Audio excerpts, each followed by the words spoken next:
कुरान की झूठी कसम खाई और बलोचों को धोखे से नीचे बुला के पकड़ लिया।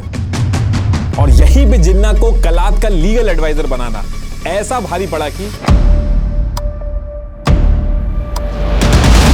अब वो भड़क गए, क्योंकि नेचुरल गैस निकली बलूचिस्तान से, लेकिन निकाल के कराची, लाहौर और रावलपिंडी भेज दी गई। एक अकेला 80 साल का बलोच नवाब नौरोज खान ने अकेले कैसे पूरे एरिया में तूफान मचा लिया। लेकिन राजा रंजीत सिंह जी अड़ गए कि हमारी जमीन के ऊपर से ऐसे ही कोई आर्मी पैर रख के नहीं जा सकती। 412 मिलियन टन का जो रिजर्व था वो निकला बलूचिस्तान में, लेकिन उसके प्रॉफिट का 50% चाइना उठा के ले गया और बलोचों के हाथ में उसका सिर्फ 2% प्रॉफिट लगा। पूरी दुनिया के अंदर एक बलौच कौम ही है जिनके लीडर्स अपने बच्चों के साथ आगे आके लड़ते हैं, महंगे होटलों में बैठ के फैसला नहीं लेते। न झुकदा न बिकदा, सिर्फ लड़दा। सीपैक नहीं, बलोचों दा हक चाहिदा। अब देखिए, बलूचिस्तान के लोग अपने राइट्स और आइडेंटिटी के लिए आवाज उठाते रहे हैं, लेकिन ये जो आवाज है ये ग्लोबल लेवल पर क्लैरिटी और इंपैक्ट के साथ नहीं पहुंचती। कभी पॉलिटिकल नॉइज, कभी मीडिया साइलेंस और कभी फ्रेमिंग की कमी इस इशू को दुनिया के नैरेटिव में जगह नहीं बनाने देती। और ये सिर्फ बलूचिस्तान की नहीं, हर उस इंसान की बात है जिसके पास कहने को कुछ इंपॉर्टेंट है पर टूल्स की कमी उसे रोकती है। इसलिए एआई सिर्फ एक टेक रिवॉल्यूशन नहीं है, एक इक्वलाइजर है जो हर इंसान को यह पावर देता है कि वो स्किल्ड बने, अपने आइडियाज को स्ट्रक्चर दे और उन्हें इंपैक्टफुली दुनिया के सामने रख सके। अगर आप इस वीकेंड 2 दिन देके करियर में ग्रोथ चाहते हैं तो मैं आउट स्किल का 2 दिन का एआई ट्रेनिंग प्रोग्राम रेकमेंड करूंगा, जिसमें 16 आवर्स की लाइव एआई ट्रेनिंग होगी ऑन सैटरडे एंड संडे 11 से शाम 7 बजे तक। अब ये प्रोग्राम तो 10,000 रुपीज का है, पर मेरे व्यूअर्स के लिए 100% फ्री है। लिंक डिस्क्रिप्शन में है। आउटस्किल वर्ल्ड इंडिया का पहला एआई फोकस प्लेटफॉर्म है, backed by renowned AI investors and founders. इसमें आप सीखोगे 20+ real world AI tools, prompt engineering, AI models, Excel, presentation and analytics through AI और बिना कोडिंग के एआई टूल्स बनाना। चाहे आप टेकी हो या non tech, sales, marketing, HR, finance, business या फाउंडर, ये सब के लिए है। ऑलरेडी 1 लाख लोग जुड़ चुके हैं, आप भी जुड़ सकते हैं। लिंक डिस्क्रिप्शन में है। फ्राइडे 7 PM का ऑन बोर्डिंग कॉल मिस ना करें। तो टॉपिक पे वापस आते हैं। देखिए, पाकिस्तान ने अपने टाइम पे बड़ी बड़ी क्राइसिस देखी, economy, military rule, political drama, सब कुछ। लेकिन अभी ये जो टाइम चल रहा है इसमें सिचुएशन ऐसी हो गई है कि बात अब पाकिस्तान के सर्वाइवल तक पे आ चुकी है। अभी आप कोई भी न्यूज़पेपर उठाओ, पाकिस्तान के अंदर ये जो बलूचिस्तान वाली प्रॉब्लम है, सिर्फ इसके बारे में ही हर तरफ डिस्कशन हो रहा है। और जिस तरह से बलूचिस्तान खुद की आर्मी वगैरह बना रहा है, अभी आने वाले टाइम में आपको ये नाम और सुनने को मिलेगा। अब लेकिन क्वेश्चन ये है कि ऐसी क्या दिक्कत आ गई पाकिस्तान के अंदर कि ये जो पाकिस्तान का बलूचिस्तान प्रोविंस है, ये पाकिस्तान से अलग होकर अपना अलग देश बनाने की बात करने लगा। आए दिन ये लोग पाकिस्तान आर्मी के ऊपर हमले कर रहे हैं। अभी थोड़े दिन पहले ही आपने देखा होगा कि एक ट्रेन हैक कर ली थी और अपनी जान तक देने को रेडी हो गए हैं कि हम जान दे देंगे, लेकिन अब हम पाकिस्तान के साथ नहीं रह सकते। हमें जो धोखे से जोड़ा गया, अब हमें वापस अपना अलग देश बलूचिस्तान बनाना है। अब देखिए, बलूचिस्तान ये जो वर्ड है, भले ये न्यूज में अभी ज्यादा आ रहा है, लेकिन ये जो प्रॉब्लम है, ये प्रॉब्लम बहुत पुरानी है और पास्ट में कई ऐसी चीजें हुई हैं जिसकी वजह से दिक्कत आज इतनी बड़ी बन चुकी है। और इस पूरे गेम को समझने के लिए हमें थोड़ा पीछे जाना पड़ेगा। और उससे पहले एक चीज मैं आपको बता देता हूं। देखिए, ये जो पाकिस्तान है ये मेनली 4 प्रोविंसेस में डिवाइडेड है। ये है खैबर पख्तूनख्वा, इसका बॉर्डर अफगानिस्तान से लगता है। फिर ये पंजाब है, इसका इंडिया के साथ बॉर्डर है। ये पाकिस्तान का मेन प्रोविंस है, जितने भी आर्मी जनरल आप देखोगे सब यहीं से निकलते हैं। और सबसे ज्यादा रिसोर्सेज जो है वो भी पंजाब प्रोविंस जो है वही इंजॉय करता है। ये इधर ये है सिंध, इसका भी बॉर्डर इंडिया से लगता है। और ये है बलूचिस्तान, जिसका बॉर्डर ईरान और अफगानिस्तान से लगता है। तो देखिए, ये जो बलूचिस्तान वाला जो एरिया था, 12th सेंचुरी में एज सच कोई बाउंड्री वगैरह नहीं थी इस एरिया की, और ना ही इस एरिया का नाम कहीं बलूचिस्तान था। ये जो इस मैप में आप पिंक एरिया देख रहे हो, यहाँ पे अलग अलग एरिया में छोटी छोटी बलूच ट्राइब रहती थी, जैसे मकरान ट्राइब, कच्ची ट्राइब, सिस्तान ट्राइब, टर्बट ट्राइब।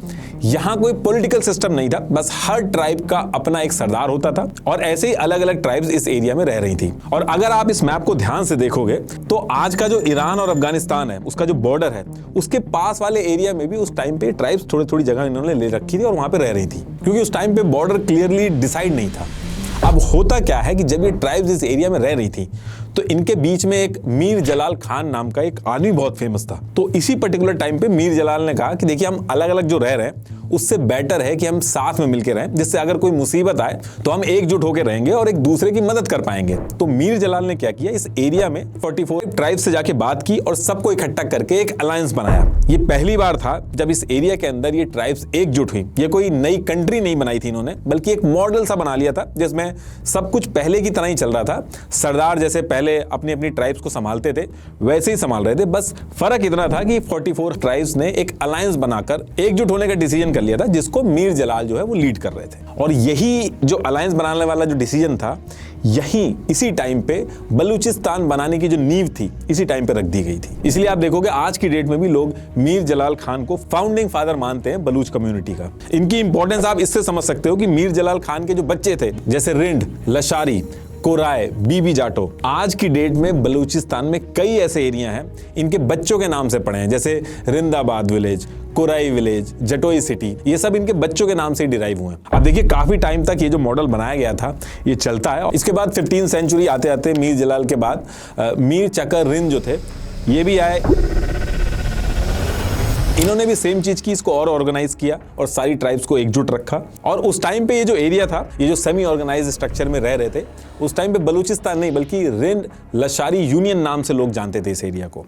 अब होता क्या है कि ये ट्राइब मिलजुल के तो रह रही थी, लेकिन ईयर 1666 जब आया तो इधर ईरान में सफाविद अंपायर बहुत बड़ा बनता जा रहा था। वहीं दूसरी तरफ देखोगे तो आप मुगल अंपायर था। तो क्योंकि ये दोनों बड़े बड़े अंपायर जो थे वो अगल बगल ही थे, तो इससे जो बलूच ट्राइब्स थी जो बीच में यहाँ रह रही थी, उनके ऊपर टाइम टू टाइम बहुत ज्यादा प्रेशर रहता था। तो ये सारा जो प्रेशर इन पे डेवलप हो रहा था, इसको लेके इनको लगा कि इनको अपने आप को प्रोटेक्ट करने के लिए एक सिस्टम बनाने की जरूरत है। इन्होंने अपने आसपास के अंपायर्स को देखा कि वो कैसे काम कर रहे हैं, उन्हीं से इंस्पायर होकर खुद भी एक सेंट्रल अथॉरिटी बनाना स्टार्ट किया। जैसे बाकी एम्पायर्स काम कर रहे थे, कुछ उसी से मिलता जुलता स्ट्रक्चर बनाने का स्टार्ट किया। तो ये जो सारी ट्राइब्स इस एरिया में रह रही थी, इन्हीं सारी ट्राइब्स के बीच में एक और ट्राइब थी जिसका नाम था अहमदजाई ब्राहुआ ट्राइब। ये मैप में जो आप कलात नाम से जो एरिया देख रहे हो, इसी एरिया में ट्राइब थी।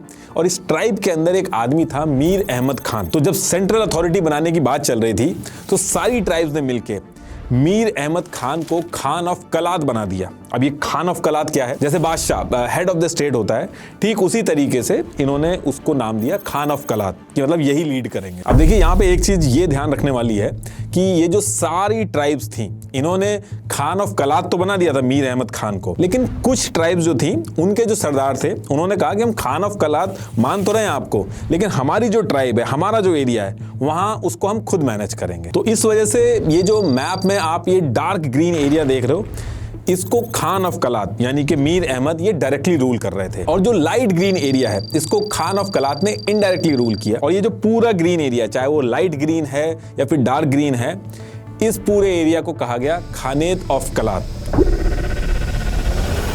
आगे चल के यही खानेत ऑफ कलात बलूचिस्तान बनेगा। तो जब भी कलात स्टेट या खानेत ऑफ कलात की बात हो तो आप समझ जाना कि इस पूरे जो लाइट और डार्क ग्रीन ये जो एरिया है पूरा, इसकी बात हो रही है। तो जब ये खानेत ऑफ कलात एक प्रॉपर सिस्टम बना तो लॉ, ट्रेड, मिलिट्री सारा सेटअप बनाया गया। और फिर काफी टाइम तक ये सिस्टम चला। और फिर धीरे धीरे करके जब ईयर 1749 आया और मीर अहमद खान के बाद इनके पोते मीर नासिर खान ये बनते हैं खान ऑफ कलात। बलोच जो हैं वो इस टाइम को गोल्डन पीरियड मानते हैं।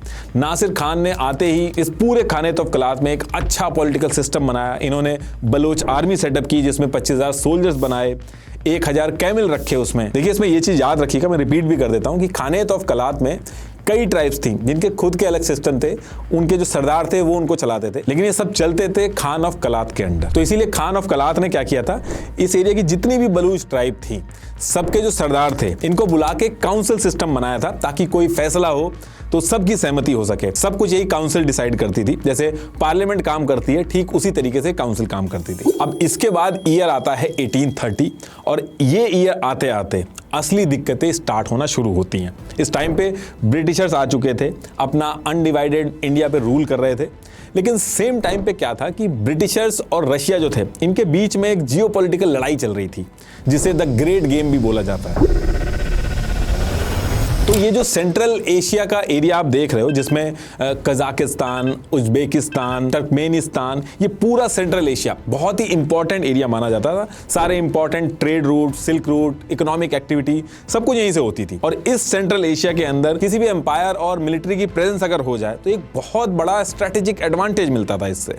तो रशिया ने क्या किया कि धीरे धीरे करके सेंट्रल एशिया के कजाकिस्तान, उज्बेकिस्तान, इन पे कब्जा करके अपना जो एम्पायर था उसको एक्सपेंड कर लिया था। और इसके साथ साथ वो अफगानिस्तान की तरफ भी बढ़ रहे थे। इसके लिए इन्होंने ईयर 1837 में अफगानिस्तान के अंदर अपने डिप्लोमेट कैप्टन इवान को भी भेजा था। अफगानिस्तान के जो रूलर थे उस टाइम के, दोस्त मोहम्मद खान, इनसे बात स्टार्ट कर दी थी। अब जब रशिया ये अफगानिस्तान में घुस रहा था तो यहां से ब्रिटिशर्स जो थे, जो इंडिया के ऊपर बैठे हुए थे, वो परेशान हो गए। ब्रिटिशर्स जो इंडिया के ऊपर रूल कर रहे थे, इंडिया को वो अपना बहुत ही इंपॉर्टेंट पार्ट मानते थे क्योंकि यहाँ पे बहुत ज्यादा रिसोर्सेज थी। और रशिया जिस तरीके से बढ़ रहा था और फिर धीरे धीरे अफगानिस्तान में भी घुस रहा था, बहुत पॉसिबिलिटी थी कि वो इंडिया के बॉर्डर तक पहुंच जाता। और ब्रिटिशर्स और रशिया आपस में लड़ना नहीं चाहते थे। तो अब यहां से ब्रिटिशर्स ने अपना दिमाग लगाना चालू किया। उन्होंने ये सोचा कि अगर इंडिया और रशिया के बीच में एक बफर जोन होना चाहिए, अगर ये नहीं हुआ तो बहुत बड़ी दिक्कत खड़ी हो जाएगी और जो भी कंट्री इस बफर जोन में हो वो हमारे हिसाब से चले। और अगर ये चीज कर ली तो रशिया इंडिया तक पहुंच ही नहीं पाएगा। तो इसके लिए ब्रिटिशर्स ने प्लान ये बनाया था कि अफगानिस्तान पे रशिया से पहले पहुंच के हम लोग हमला कर देंगे और अफगानिस्तान का जो रूलर है दोस्त मोहम्मद खान, इसको हटा के और अपना जो पपेट रूलर है शाह सूजा, इसको अफगानिस्तान का रूलर बना देंगे। जिससे होगा ये कि अफगानिस्तान के ऊपर रशिया से ज्यादा ब्रिटिशर्स का कंट्रोल रहे, उनका इन्फ्लुएंस रहे। अब अफगानिस्तान पे अगर हमला करना है और अपना रूलर बैठाना है तो इंडिया से ब्रिटिशर्स को अपनी आर्मी अफगानिस्तान में पहुंचानी पड़ेगी और उसके लिए एक रूट चाहिए होगा। तो एक रूट तो ये इधर से नॉर्दर्न रूट पेशावर और खैबर के पास के थ्रू जाता था, लेकिन सिख अंपायर था उस टाइम। तो जब ब्रिटिशर्स इस एरिया से अपनी आर्मी ले जाने को कह रहे थे तो सिख अंपायर के जो राजा रंजीत सिंह जी थे, उन्होंने साफ मना कर दिया कि जो ब्रिटिश आर्मी है वो हमारी धरती से ऐसे रास्ता बना के नहीं जाएगी। तो जब सिख अंपायर वाला ऑप्शन सही नहीं पड़ा ब्रिटिशर्स के लिए, तो यहां से इनकी नजर पड़ती है खानेत ऑफ कलात, जिसको कलात स्टेट भी बोलते थे उस टाइम पे कुछ लोग। तो ब्रिटिशर्स ने प्लान बनाया कि वो इंडिया से बोलन पास, क्वेटा, चमन ऐसे करके अफगानिस्तान पहुंचेंगे और बीच में ये जो बोलन पास, क्वेटा, चमन वाला जो बलूचिस्तान का जो एरिया है, बलूचिस्तान अभी बोल रहा हूँ, उस समय बलूचिस्तान एरिया नहीं पड़ा था। ये जो एरिया था, इसके लिए अंग्रेजों ने क्या किया, अपने डिप्लोमेट अलेक्जेंडर बर्नीज को उस टाइम के खान ऑफ कलात मेहराब खान के पास भेजा ताकि ये परमिशन वगैरह लेके, एग्रीमेंट वगैरह लेके यहाँ से निकलने का अरेंजमेंट करें। बेसिकली ब्रिटिशर्स जो थे वो बहुत पावरफुल थे, उनको इस एरिया से जाना था, तो इस एरिया पे वो प्रॉपर कंट्रोल चाहते थे। तो इसके लिए इन्होंने पहले खान ऑफ कलात से एक डील करी, उनसे कहा कि हम आपको फाइनेंशियल सपोर्ट करेंगे और आप हमें इस एरिया को यूज करने दो। अब खान ऑफ कलात की भी मजबूरी थी, उन्होंने ये डील मान ली। अब इसके बाद ईयर 1839 ये वो टाइम आया जब ब्रिटिशर्स को कलात स्टेट, इस एरिया को यूज करके अपनी आर्मी को अफगानिस्तान पहुंचाना था अटैक करने के लिए। अब भले ही ब्रिटिशर्स ने खान ऑफ कलात से एग्रीमेंट साइन कर लिया था कि वो इस एरिया से जाएंगे, लेकिन लोकल लोग जो थे इस एरिया के, वो भले ही साइन हो गया हो खान ऑफ कलात से, वो इस चीज से खुश नहीं थे। उन्होंने कहा कि हमारी जमीन है तो हम ऐसे नहीं जाने देंगे। तो उन्होंने खान ऑफ कलात ने जो एग्रीमेंट किया था उसके अगेंस्ट जाके ब्रिटिश आर्मी पे छोटे छोटे अटैक कर दिए। अब जब ये अटैक हुए तो ब्रिटिशर्स को लगा कि ये जो मेहराब खान है ये तो अपने लोगों को अटैक करने से रोक ही नहीं पा रहा है, और साथ में इनको ये भी डाउट हुआ कि क्या पता मेहराब खान जानबूझ के ना रोक रहा हो, वो चाह रहा हो कि ऐसे अटैक होते रहें। इसके साथ साथ एक डाउट ये भी था मेहराब खान के ऊपर कि शायद ये अफगानिस्तान से भी इसके कुछ लिंक हैं। तो कुल मिला के ब्रिटिशर्स को ये लग रहा था कि भले ही मेहराब खान ने एग्रीमेंट साइन कर दिया हो, लेकिन ये पॉसिबिलिटी है कि पीछे से खुद ही अटैक करवा रहा हो। तो ब्रिटिशर्स ने गुस्से में नवंबर 1839 में कलात स्टेट, इस पे अटैक करके मेहराब खान को मार दिया, और जो मेहराब खान का एंटी था शाह नवाज खान, उसको खान ऑफ कलात बना दिया, जो ब्रिटिशर्स के हिसाब से चलता था। अब इसके बाद ब्रिटिशर्स को यह समझ में आ गया था कि अगर इस पूरे एरिया को रशिया से बचा के बफर जोन बनाना है तो कलात स्टेट के इस रीजन को अपने कंट्रोल में रखना होगा। ब्रिटिशर जो थे पूरे कलात स्टेट को अपने अंडर में लेने के लिए इंटरेस्टेड नहीं थे, क्योंकि उस टाइम पे दूर दूर तक खाली लैंड थे, रिसोर्सेज इतने थे नहीं, और किसी भी लैंड को अपने अंडर में लेने में बहुत सारी आर्मी वगैरह लगानी पड़ती हैं, तो वो इस चीज में इंटरेस्टेड नहीं थे। तो उन्होंने क्या किया, कलात स्टेट जो था इसको दो पार्ट में डिवाइड कर दिया। एक पार्ट ये रीजन था पिंक वाला, क्वेटा, बोलन पास, चमन, चगई, ये वाला एरिया, ये एरिया जो था ब्रिटिशर्स ने डायरेक्टली कंट्रोल किया अपनी मिलिट्री के दम पे, और बाकी जो एरिया था ये इनडायरेक्टली कंट्रोल किया, अपने हिसाब से चलाने वाले रूलर को वहां पे बैठा दिया और time to time financial support दिया ताकि अंदर का जो एरिया है वो भी कंट्रोल में रहे। लेकिन जिस तरीके से इंडिया को अपने अंडर कोलोनाइज किया था वैसे कलात स्टेट को ब्रिटिशर्स ने कभी भी नहीं किया था। तो ब्रिटिशर्स ने अफगानिस्तान पे भी हमले करके, बातचीत करके, अलग अलग टैक्टिक्स यूज करके वहां पे अपना इन्फ्लुएंस बनाया और ईरान में भी ऐसे ही अपना इन्फ्लुएंस बढ़ाया। अंग्रेज जो रशिया और इंडिया के बीच में एक बफर जोन बनाना चाह रहे थे वो बहुत ही आसानी से इन्होंने बना लिया, और ये जो बफर जोन ये लोग बना रहे थे इसके चक्कर में कलात स्टेट के बॉर्डर की भी मार्किंग स्टार्ट कर दी थी, मतलब ऑफिशियली बॉर्डर बना के रजिस्टर करने शुरू कर दिए थे, क्योंकि पहले एज सच कोई बॉर्डर नहीं होते थे, फ्रंटियर्स होते थे, दूर दूर तक ऐसी खाली एरिया पड़ा रहता था। तो जब ब्रिटिशर्स ने कलात स्टेट के बॉर्डर बनाना चालू किए तो कलात स्टेट के बॉर्डर के पास का काफी एरिया जो ईरान और अफगानिस्तान के बॉर्डर से लगता था उसको कभी गोल्ड माइन लाइन एग्रीमेंट के थ्रू और कभी ट्रीटी ऑफ गंडामार्क करके ईरान और अफगानिस्तान को दे दिया, ताकि ईरान और अफगानिस्तान खुश रहें और रशिया के इन्फ्लुएंस से दूर रहें। और ये सारी चीजें करने के थोड़े ही दिन बाद 8 दिसंबर 1876 में कलात स्टेट के साथ एक ऑफिशियल ट्रीटी भी कर ली कि हर चीज ऑन पेपर भी रहे, जिसको ट्रीटी ऑफ कलात कहते हैं। ये उसकी कुछ टर्म्स हैं। इस ट्रीटी का जो आर्टिकल 3 है वो बहुत इंपॉर्टेंट है, अभी आगे आएगा कि इस आर्टिकल की क्या इंपॉर्टेंस है। अब इसके बाद कलात स्टेट की फॉरेन पॉलिसी वगैरह ब्रिटिशर्स ने अपने अंडर में ले ली थी, और जो डेली बेसिस के इंटरनल मैटर थे वो खान ऑफ कलात को दे दिए थे कि इंटरनल मैटर तुम खुद संभालो। और फॉरेन पॉलिसी लेने के बाद रशिया का इस एरिया से पूरा कंट्रोल चला गया, और इसके बदले जो ब्रिटिशर्स थे उन्होंने कलात स्टेट को शुरू में 50,000 रुपए दिए साल के, और फिर इसको बढ़ा के 1 लाख रुपए कर दिए थे। अब देखिए यहां से एक बार फिर से मैप देख लीजिए, पिंक एरिया ब्रिटिशर्स ने मिलिट्री के दम पे अपने पास रखा था, ये ग्रीन एरिया में खान ऑफ कलात को इनडायरेक्टली रूल करने को दिया था, और फिर इसके बाद ईयर 1887 में ये जो पिंक एरिया था जो ब्रिटिशर्स के कंट्रोल में था इसको भी ऑन पेपर अपने अंडर इनडायरेक्टली ले लिया, और लीज के थ्रू जब ऑन पेपर कराया गया तो इसका नाम रखा गया ब्रिटिश बलूचिस्तान। और इस तरीके से ऑफिशियली पहली बार बलूचिस्तान का नाम यूज हुआ। बाकी बचा हुआ जो ग्रीन एरिया था वो अभी भी उसको कलात स्टेट ही बोलते थे, खानेत ऑफ कलात। अब देखिए इसके अगले 50-60 साल तक एज सच कोई बड़ा इवेंट नहीं होता है, और फिर ब्रिटिशर्स के जाने का टाइम पास आ जाता है। जो अनडिवाइडेड इंडिया था उसका बंटवारा होना था, पाकिस्तान बनना था। तो सेम टाइम पे जो खान ऑफ कलात थे मीर अहमद यार खान, इन्होंने सोचा था कि अब जब अंग्रेज जा रहे हैं तो हमें ब्रिटिशर्स ने कोलोनाइज तो किया नहीं था, तो हम तो अब एक इंडिपेंडेंट कंट्री बन जाएंगे। इस चीज को लेकर खान ऑफ कलात जो थे वो इसलिए भी कॉन्फिडेंट थे क्योंकि लीगली भी ये चीज वैलिड थी। सबसे पहली चीज ईयर 1876 में जो ब्रिटिशर्स और कलात स्टेट के बीच में जो ऑफिशियल ट्रीटी हुई थी उसके आर्टिकल 3 के हिसाब से ब्रिटिशर्स ने ऑन पेपर ये चीज ऑफिशियली एक्सेप्ट की थी कि कलात स्टेट ब्रिटिशर्स का एरिया नहीं है बल्कि एक इंडिपेंडेंट स्टेट है, और जो एरिया ब्रिटिशर्स ने लिया है जिसे ये ब्रिटिश बलूचिस्तान बोलते हैं वो भी एक एग्रीमेंट और लीज के तहत लिया था, यानी कि जैसे कोई किराए पर रहता है। इसके साथ साथ ईयर 1886 में ब्रिटिश एडमिनिस्ट्रेशन ने अपनी ऑफिशियल रिपोर्ट में ऑफिशियली ये चीज मेंशन की थी खान ऑफ कलात को एक इंडिपेंडेंट रूलर जो कि एक ट्रीटी के थ्रू ब्रिटिशर्स के साथ कनेक्टेड है, ये चीज मेंशन की थी। और ईयर 1877 में दिल्ली इंपीरियल असेंबली में खान ऑफ कलात खुदादाद खान को एक इंडिपेंडेंट राजा की तरह बुलाया था, मतलब कि ब्रिटिशर्स खुद मानते थे कि कलात स्टेट एक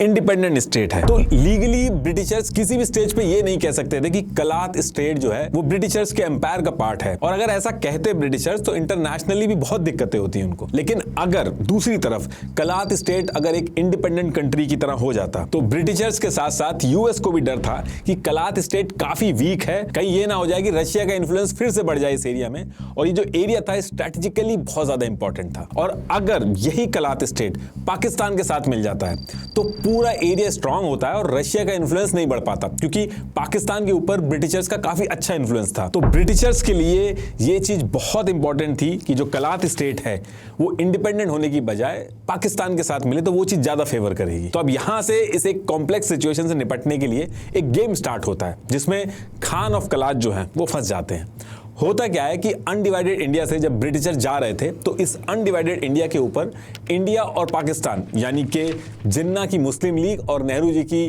कांग्रेस दो कंसर्न पार्टी थी क्लेम करने के लिए। इन दोनों पार्टियों को आपस में बात करके फैसला लेना था कि किसके पास कितना पार्ट जाएगा इस अनडिवाइडेड इंडिया का। लेकिन अगर लीगली ये प्रूव हो जाता है कि जो ये कलात स्टेट है ये ब्रिटिश एम्पायर का हिस्सा नहीं है, ये तो सिर्फ एक लीज के थ्रू कुछ टाइम के लिए ब्रिटिश एम्पायर ने लिया था, जिसके लिए अंग्रेज जो थे वो एनुअली पैसा भी देते थे। तो अंग्रेजों के जाने के बाद ये जो कलात स्टेट था इसके ऊपर इंडिया और पाकिस्तान का क्लेम खत्म हो जाता। और पाकिस्तान ने यही डिसाइड किया था कि कैसे भी अंग्रेजों के जाने से पहले ये जो कलात स्टेट है ये एक इंडिपेंडेंट स्टेट साबित हो जाए, क्योंकि जैसे ही कलात स्टेट जो है वो एक इंडिपेंडेंट स्टेट साबित होगा तो जो इंडिया का क्लेम है वो खत्म हो जाएगा कलात स्टेट के ऊपर से, और बाद में पाकिस्तान जब चाहेगा वो कलात स्टेट को अपने अंडर में ले लेगा। अब आपका क्वेश्चन ये होगा कि पाकिस्तान इतना ज्यादा श्योर कैसे था कि अंग्रेजों के जाने के बाद कलात स्टेट उसको वो अपने साथ जोड़ लेगा। तो देखिए, ये जो ब्रिटिश बलूचिस्तान वाला एरिया था जो अंग्रेजों ने लीज पे लिया था, ये अंग्रेजों के जाने के बाद एज इट इज लीज जो थी वो पाकिस्तान के साथ चली जाती। ये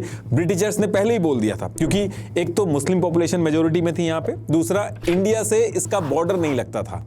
तो ये पिंक वाला जो ब्रिटिश बलूचिस्तान वाला एरिया था ये अंग्रेजों के जाने के बाद जो लीज चल रही थी उस लीज को as it is Pakistan continue करता। जो आप लाइट ग्रीन वाला एरिया देख रहे हैं जिसके सरदार कलात स्टेट से जुड़े थे लेकिन अलग अलग अपने अपने रीजन खुद चलाते थे, और ये जो सरदार थे इनसे जिन्ना ने अच्छी बॉन्डिंग कर ली थी। जिन्ना ने कहीं ना कहीं ये जो सरदार थे इनको कन्विंस कर लिया था कि अंग्रेजों के जाने के बाद पाकिस्तान एक इस्लामिक देश बनेगा, और अगर आप पाकिस्तान के साथ जुड़ोगे तो पहली चीज तो आपको अपनी ऑटोनॉमी मिलेगी, बाकी आपकी आइडेंटिटी और कल्चर जो है वो पाकिस्तान के साथ जुड़ के ज्यादा सही से चलेगी। और सरदार जो थे वो कहीं ना कहीं इन्फ्लुएंस हो रहे थे जिन्ना की इस बात से, क्योंकि कलात स्टेट जो था, ये जो डार्क ग्रीन वाला जो एरिया है, इनके जो लीडर थे वो आजादी के बाद कलात स्टेट को एक सेकुलर देश बनाने की बातें कर रहे थे। तो इन सब चीजों से जिन्ना को यकीन था कि एक बार इसको इंडिया के इन्फ्लुएंस से लीगली दूर कर दो, उसके बाद जो कलात स्टेट होगा उसको अपने अंडर बड़े आराम से ले लिया जाएगा। और क्योंकि पाकिस्तान की ये चीज ब्रिटिशर्स को भी सूट कर रही थी तो ब्रिटिशर्स भी इनडायरेक्टली कहीं ना कहीं इसके फेवर में थे। तो इसके बाद जिन्ना ने क्या किया, खान ऑफ कलात की जो बात थी कि एक इंडिपेंडेंट देश की तरह इसको होना चाहिए जब अंग्रेज चले जाए, इसको सपोर्ट किया। जिन्ना ने कहा कि कलात स्टेट जो है उसका ब्रिटिशर्स से कोई लिंक नहीं है, उन्होंने बस एक लीज और ट्रीटी कर रखी है, इसलिए कलात स्टेट को एक इंडिपेंडेंट कंट्री होना चाहिए। अब जिन्ना की इस चीज को सुन के खान ऑफ कलात जो थे वो बहुत खुश होते हैं कि ये अकेला आदमी है जो मेरे को सपोर्ट कर रहा है। अब जिन्ना जो थे वो लॉयर भी थे, तो खान ऑफ कलात मीर अहमद यार खान ने ईयर 1946 में जिन्ना को पूरे कलात स्टेट का एक लीगल एडवाइजर बना दिया। खान ऑफ कलात ने जिन्ना को ये रिस्पॉन्सिबिलिटी दी कि कलात स्टेट को एज एन इंडिपेंडेंट स्टेट होना चाहिए, इस केस को अंग्रेजों के सामने आप रिप्रेजेंट करोगे। और जैसे ही जिन्ना को लीगल एडवाइजर बनाया गया तो जिन्ना ने मार्च 1946 को एक मेमोरेंडम बनाया जिसमें सारी चीजें मेंशन करी उन्होंने कि कलात स्टेट ब्रिटिशर्स के साथ ट्रीटी और लीज एग्रीमेंट के साथ जुड़ा है, और रेफरेंस भी ऐड किए पूरी ट्रीटी के। और इस मेमोरेंडम में डिमांड करी गई कि ब्रिटिशर्स जब जाए तो कलात स्टेट जो है वो एक इंडिपेंडेंट स्टेट होना चाहिए। और ये सारा कुछ बना के ब्रिटिशर्स के जो कैबिनेट मिशन था उसको ये सबमिट कर दिया गया। और जब ये मेमोरेंडम सबमिट हुआ तो ये डिस्कशन स्टार्ट हो गया कि ये जो कलात स्टेट है ये ब्रिटिशर्स के जाने के बाद इंडिपेंडेंट रहेगा। और फिर इसके बाद ब्रिटिशर्स ने जो सोचा था कि ब्रिटिश बलूचिस्तान वाला जो एरिया है जो लीज पे ले रखा था खान ऑफ कलात से, उसको जाते टाइम पाकिस्तान को देंगे, तो उसके लिए भी ब्रिटिशर्स ने काम स्टार्ट कर दिया। ब्रिटिशर्स ने क्या किया, 29 जून 1947 को इस एरिया की सासी जिरगा ट्राइब थी, जो कि ये कोई इलेक्टेड बॉडी नहीं थी, लेकिन ब्रिटिशर्स ने इनको अपॉइंट कर रखा था अलग अलग काम के लिए। तो कहीं ना कहीं ये लोग ब्रिटिशर्स के लॉयल थे, इनके हिसाब से चलते थे। इनको बुलाया और इस एरिया के जो ब्रिटिश बलूचिस्तान वाला एरिया था यानी कि क्वेटा वाला जो एरिया था, इसके म्युनिसिपैलिटी के नॉन ऑफिशियल मेंबर्स भी बुलाए और एक वोटिंग करा दी कि ब्रिटिश बलूचिस्तान को कहां पे जोड़ना चाहिए। अब इस वोटिंग को लेके कलात स्टेट की जो लीडरशिप थी ये बहुत ज्यादा गुस्से में हुई कि आपने किसी भी कलात की लीडरशिप को इन्वॉल्व नहीं किया, कोई रेफरेंडम नहीं कराया और पूरे स्टेट में बिना पूछे वोटिंग कराई। और इस वोटिंग का जब रिजल्ट आया तो ये डिसाइड हुआ कि ब्रिटिशर्स के जाने के बाद ये जो एरिया है जो ब्रिटिशर्स ने लीज पे लिया है ब्रिटिश बलूचिस्तान वाला, ये एज इट इज पाकिस्तान को चला जाएगा। अब इस चीज को लेके जो बलोच ट्राइब थी, जो कलात रीजन वाला जो एरिया था, इसको बहुत अपोज किया। उन्होंने कहा कि अंग्रेजों ने तो लीज कर रखी थी, वो इस एरिया के कोई ओनर तो थे नहीं, तो उनका क्या हक बनता है कि वो इस एरिया को पाकिस्तान के साथ भी लीज पे दे दें। तो जब ये सारी बातें चल रही थी तो इसके बाद फिर डेट आती है 4 अगस्त 1947।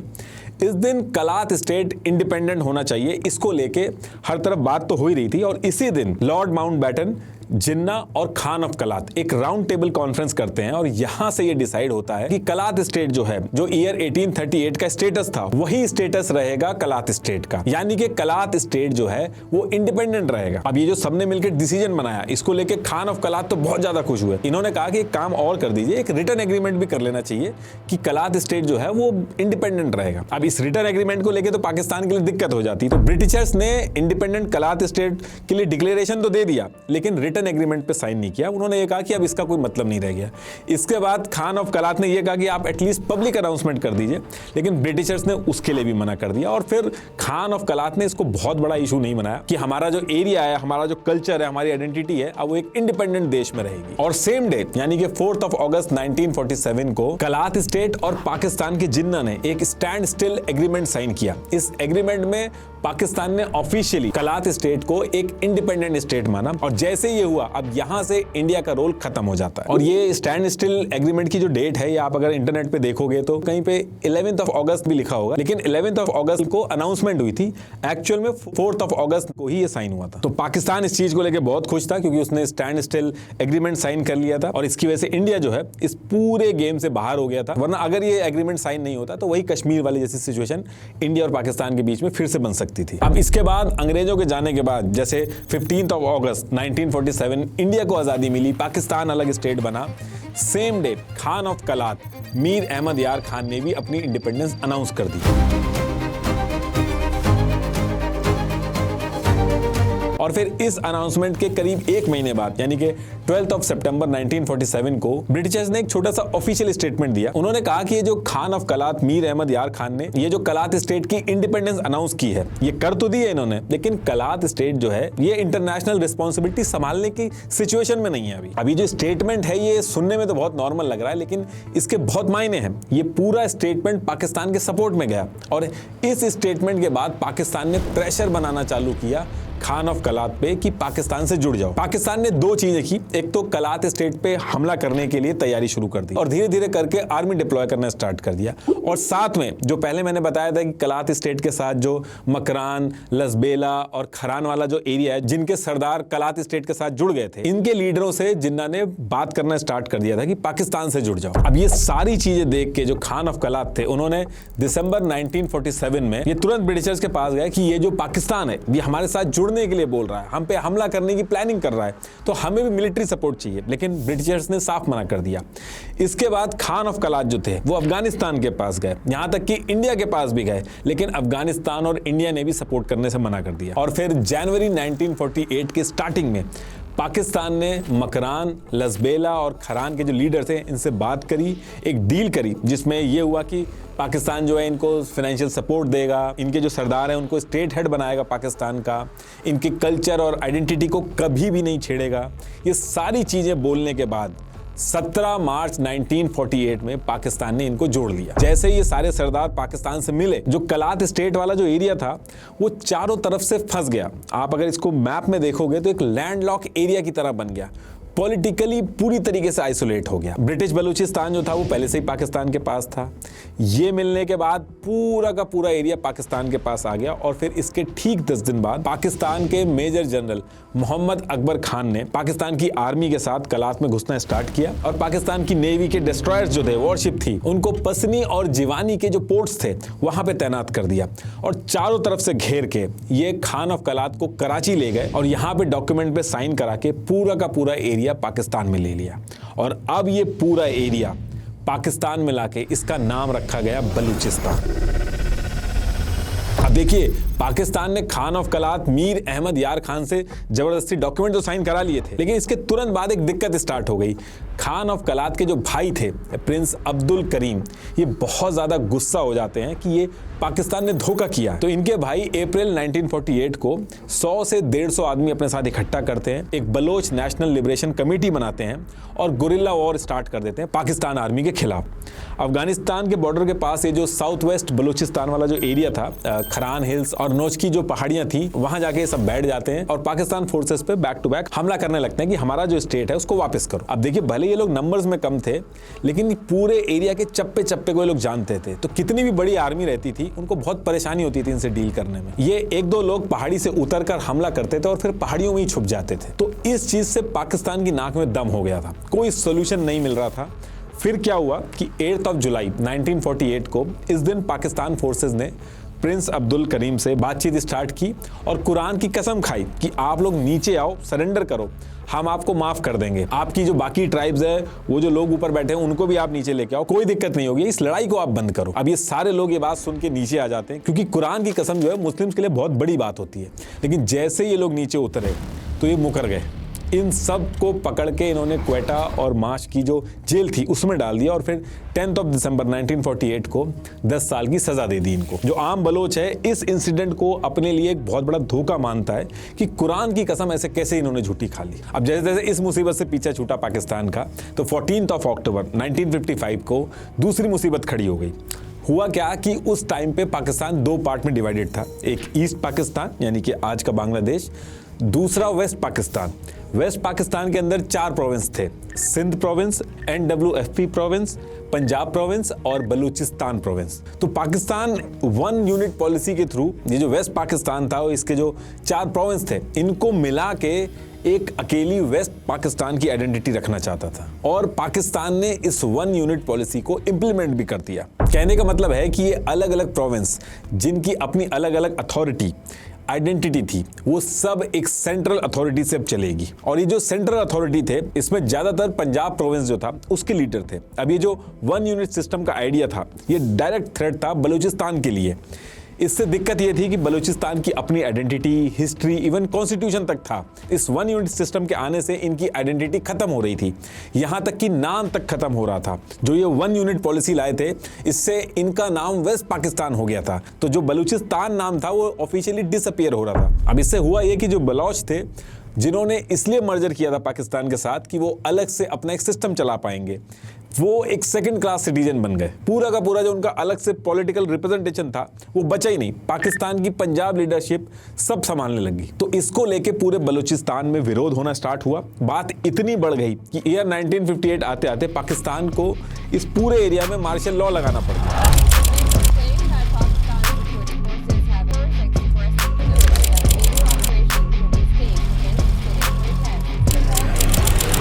मार्शल लॉ लगने की वजह से जो बलूचिस्तान के जो लोग थे उनके राइट्स भी चले गए। अब हुआ क्या कि बलूचिस्तान के जालावान रीजन में एक जहरी ट्राइब थी, उसमें एक 80 साल का आदमी नवाब नूरुज खान ये रहते थे और ये अड़ गए, पूरी पाकिस्तान फोर्स के अगेंस्ट में खड़े हो गए। और नवाब नूरुज खान को देख के जो आसपास के जो यंग बलोच थे वो भी इनके साथ लड़ने आ गए। अच्छा, बलोचों की एक खासियत है और जो कि पूरे दुनिया में मशहूर है, इवन आज की डेट में भी अगर आप देखोगे, जब भी कोई रिवॉल्ट होता है, कुछ भी होता है, तो रिवॉल्ट करने के लिए जो लीडरशिप होती है वो खुद नहीं लड़ती, ना ही अपने बच्चों को भेजती है, ना ही अपने फैमिली मेंबर्स को भेजती है। एक्चुअल में गरीब लोग लड़ने जाते हैं, लेकिन बलोच जो हैं इनके लीडर हमेशा आगे जाके लड़ते हैं, खुद लड़ते हैं, अपने बच्चे और अपनी फैमिली को भी आगे चल के लड़वाते हैं। तो नवाब नूरुज खान जो थे, तो इन्होंने भी अपनी पूरी फैमिली के साथ ही रिवॉल्ट शुरू किया। तो ऐसे करके इनके साथ 140 लोग मिल गए थे, पाकिस्तान के खिलाफ आर्म स्ट्रगल शुरू कर दी थी इन्होंने। इन लोगों ने क्या किया था, कोए मुरद के पहाड़ थे, जलावान रीजन के जो जहरी हिल्स थे, उनमें जाके बैठ गए थे और उसी तरीके से जैसे गुरिल्ला वॉरफेयर बलोच अभी तक करते आए थे, उसी की तरह नीचे आके पाकिस्तान फोर्सेस पे हमला करते थे। तो इनके साथ भी वही चीज हुई, पाकिस्तान फोर्सेस जो थी वो परेशान हो गई लड़ के। तो पाकिस्तान ने इनके साथ भी एक डील की। तो इन्होंने कहा कि आप 1 यूनिट पॉलिसी को मानते नहीं हो, इसके लिए आप लड़ो मत, हम इसको हटा देते हैं और आप सबको माफी दे देते हैं। यहां भी इन्होंने कुरान की कसम खाई। जैसे ये नीचे आए, इनको पकड़ के जेल में डाल दिया गया और 15 जुलाई 1960 को नवाब नूरुज खान के बेटे और बाकियों के साथ फांसी दे दी गई। लेकिन इससे आम जनता और भड़क गई। पूरे बलूचिस्तान में छोटे छोटे अलग अलग ग्रुप बन गए और उन्होंने Pakistan forces, police post, railway, telecommunication, government supply line, सब पे हमला करना स्टार्ट किया। पाकिस्तान ने भी इसके जवाब में एयर स्ट्राइक वगैरह करी और जब एक डेडलॉक जैसी सिचुएशन बन गई, क्योंकि पहाड़ में चप्पा चप्पा जानते थे, पाकिस्तान फोर्सेस के लिए इनसे लड़ना बहुत मुश्किल हो जाता था। तो थक हार के 1 जुलाई 1970 में जनरल याया खान ने वन यूनिट पॉलिसी को खत्म किया। अब जब ये पॉलिसी हटी तो 7 दिसंबर 1970 को पाकिस्तान में पहली बार जनरल इलेक्शन होने वाले थे। तो ये जो जनरल इलेक्शन होने थे ये सारे के सारे प्रोविंस में होने थे, तो बलूचिस्तान के अंदर भी होने थे। तो बलूचियों ने क्या किया कि जो उनकी लोकल पार्टी थी जैसे NAP, JUI, इनको वोट देके जितवा दिया और सेम टाइम पे पाकिस्तान के हाथ से ईस्ट पाकिस्तान यानी कि आज का जो बांग्लादेश है वो भी निकल गया। अब जैसे ही पाकिस्तान से ईस्ट पाकिस्तान यानी कि बांग्लादेश अलग हुआ तो पाकिस्तान का पूरा कॉन्स्टिट्यूशन तो खत्म हुआ और नया कॉन्स्टिट्यूशन बनना था। तो इसके लिए बलूचिस्तान की जो लोकल पार्टियां थी NAP और JUI जो इलेक्शन जीती थी उसके सपोर्ट की भी जरूरत थी। थोड़े दिन पहले ही बांग्लादेश अलग हुआ था तो अब पाकिस्तान थोड़ा नरमी दिखाता है। तो यहाँ पे जुल्फिकार अली भुट्टो जो थे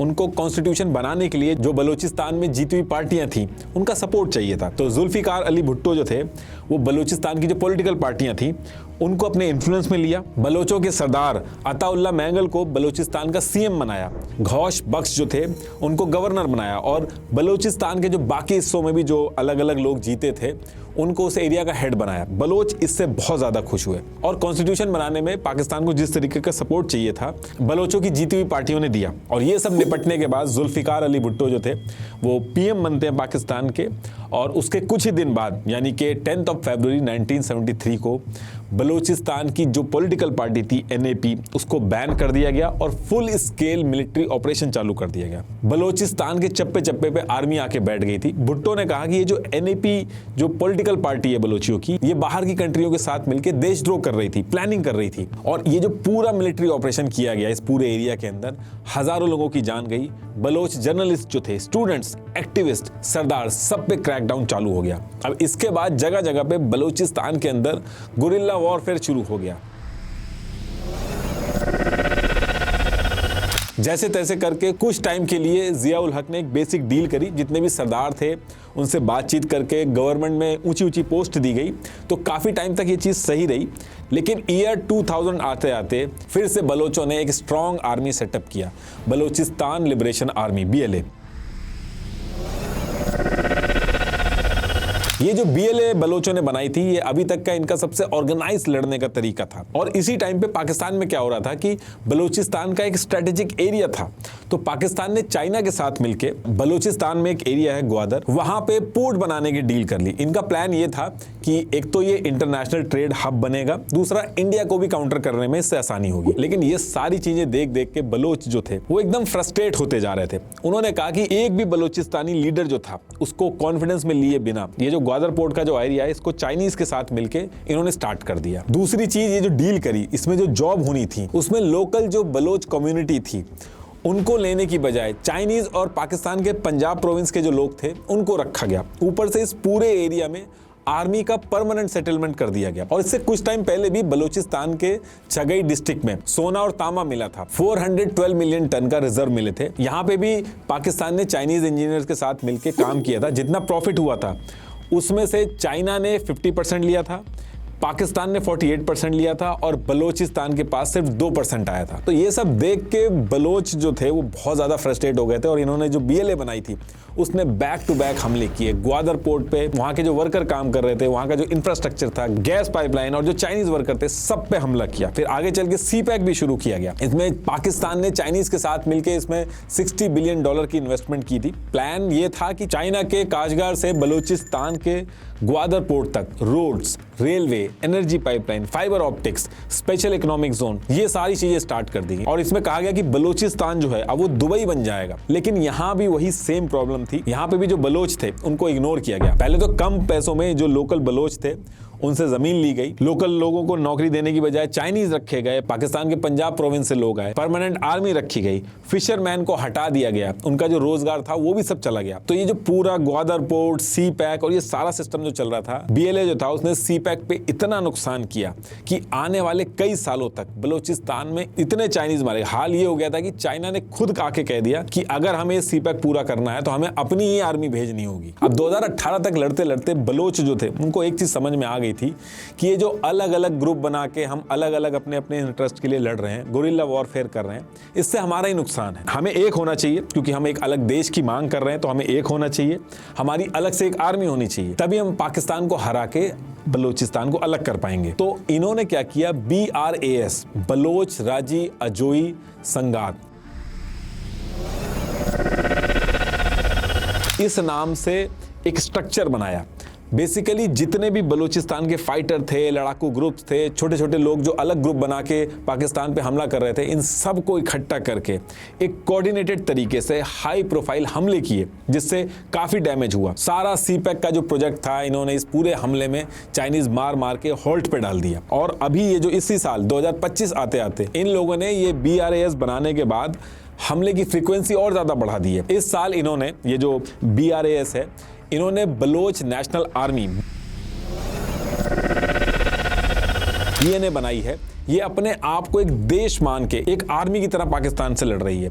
इस BNA ने बहुत ही डैमेज किया है। टोटल 72 कोऑर्डिनेटेड हमले किए पाकिस्तान फोर्सेस पे, जिसकी वजह से अब ऐसा नहीं लग रहा कि कोई छोटा मोटा गुरिल्ला वॉरफेयर हो रहा है। ऐसा लग रहा है कि दो देशों की आर्मी आमने सामने लड़ रही है। अभी थोड़े दिन पहले ही 11 मार्च 2025 को क्वेटा से पेशावर जफर एक्सप्रेस ट्रेन जा रही थी। 450 लोग थे। जैसे ही ट्रेन जो थी वो बोलन पास के पास पहुंचती, इन्होंने रेलवे ट्रैक पे 8 kg IED बॉम्ब लगा रखे थे और ब्लास्ट होते ही ट्रेन ट्रैक से उतर गई। जैसे ही ट्रेन उतरी, BLA के फाइटर ने पूरी ट्रेन पे कब्जा कर लिया। औरतें, बच्चे और जो बलोच कम्युनिटी थी उनको छोड़ दिया, लेकिन बाकियों को बंदी बनाकर पूरी ट्रेन पे कब्जा कर लिया। अब जब ये इंसिडेंट हुआ तो पाकिस्तान ने कहा कि 48 आवर्स में हमारे पॉलिटिकल प्रिजनर जो हैं उनको छोड़ना चाहिए, लेकिन जब नहीं छोड़े गए तो फिर पाकिस्तान ने ऑपरेशन लॉन्च किया। काफ़ी टाइम तक ऑपरेशन चला। फिर पाकिस्तान ने कहा कि इस ऑपरेशन में 64 लोगों की जान गई है। BLA ने कहा कि इन्होंने पाकिस्तान के 50 से ज़्यादा आर्मी ऑफिसर मार दिए। अब इस हमले के बाद से हालत बहुत ज़्यादा खराब हो गई इस रीजन में। इस पूरे रीजन के अंदर सिक्योरिटी बढ़ा दी गई है। पाकिस्तान ने आर्मी की प्रेजेंस बढ़ा दी है। पूरे इलाके के अंदर ड्रोन उड़ रहे हैं। और इस समय पाकिस्तान के लिए सबसे बड़ी मुसीबत ये आके खड़ी हो गई है कि उनको समझ में नहीं आ रहा है कि बलोचों से हथियारों से लड़ाई की जाए, ऐसे करके रोका जाए, या इनसे पॉलिटिकल डायलॉग्स किए जाएं। और इसके साथ साथ इसमें कई और इक्वेशन भी चल रही हैं। बलूचिस्तान की जो स्ट्रैटेजिक लोकेशन है वो बहुत इंपॉर्टेंट है। इसका बॉर्डर ईरान और अफगानिस्तान से लगता है। इसमें फॉरेन प्लेयर्स भी आ चुके हैं जो बलूचिस्तान को सपोर्ट कर रहे हैं। इंडिया पाकिस्तान तो ऑलरेडी एक दूसरे के खून के प्यासे है, लेकिन USA का भी नाम आ रहा है इसमें कि ईरान और अफगानिस्तान को काउंटर करने के लिए बलूचिस्तान US के लिए एक बहुत ही इंपॉर्टेंट प्लेयर बन जाएगा अगर वो पाकिस्तान से अलग हो जाता है। अब देखिए अभी आगे क्या होगा ये तो टाइम ही बताएगा, लेकिन पाकिस्तान इस पर्टिकुलर टाइम पे बलोचों से जितना ज्यादा परेशान हुआ उतना कभी नहीं हुआ। लास्ट में एक बार फिर से आपको बता दूं कि आउट स्किल का 2 दिन का AI मास्टर प्रोग्राम जरूर करिए। लिंक मैंने आपको डिस्क्रिप्शन में दे दिया है। Thank you.